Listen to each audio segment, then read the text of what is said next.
नाशिककडे परतणाऱ्या भाविकांवर काळाने झडप घातली। कारला कंटेनरने जोरदार धडक दिल्याने झालेल्या भीषण अपघातात 2 जणांचा मृत्यू झाला तर 4 जण गंभीर जखमी झाले। हा अपघात मुंबई आग्रा राष्ट्रीय महामार्ग क्रमांक 3 वरील शिरपूर शहराजवळील भारत सेल्स सेंटर समोर आज शनिवारी सकाळी 10 वाजता घडला। याबाबत अधिक माहिती अशी की मोइनुद्दीन उर्फ बबलू रफिक सय्यद वय 30 राहणार वडाळा गाव आणि नवाज सादिक शेख वय 28 राहणार नाशिक अशी दोन्ही मृतांची नावे आहेत। कार क्रमांक MH5CC 0001 अजमेरहून नाशिककडे परत येत होते।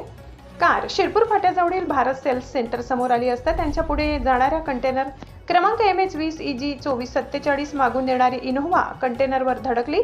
धडक इतकी भीषण होती की कारचा अक्षरशः चक्काचूर झालाय। अपघाताची माहिती मिळताच स्थानिक नागरिक आणि महामार्ग पोलिसांनी तात्काळ घटनास्थळी धाव घेत बचाव कार्य सुरू केले।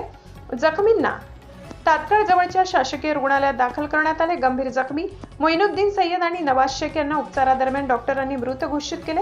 अपघातात 4 जण जखमी असून प्राथमिक उपचार करून त्यांना पुढील उपचारासाठी नाशिक येथे हलविण्यात आले। या अपघाताची माहिती मिळताच शहर परिसरात शोककळा पसरली। 2 तरुणांचा अकाली मृत्यू झाल्याने नातेवाईक व मित्रपरिवारांवर दुःखाचा डोंगर कोसळलाय। महाराष्ट्र क्रांती न्यूज साठी वृत्त संकलन विभाग। अशाच नवनवीन बातम्या पाहण्यासाठी आमच्या महाराष्ट्र क्रांती न्यूज या YouTube चॅनलला लाईक करा, सबस्क्राईब करा आणि बेल आयकॉनला प्रेस करा।